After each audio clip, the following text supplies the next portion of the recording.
Hello everyone.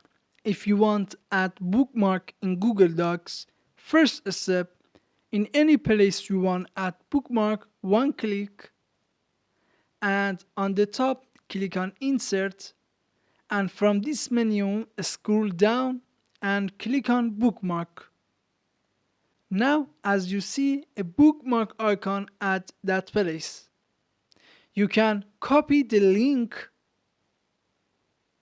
and in the end of your paragraph or any place like a footnote link that bookmark. For example, I write link, select that text, click on link and paste your address, you copy of that bookmark and apply.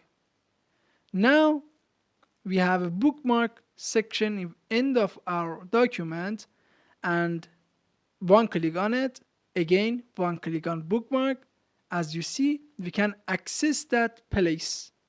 You can any explain for link for that bookmark, and if you want to delete this bookmark, again one click bookmark icon and you can click on remove.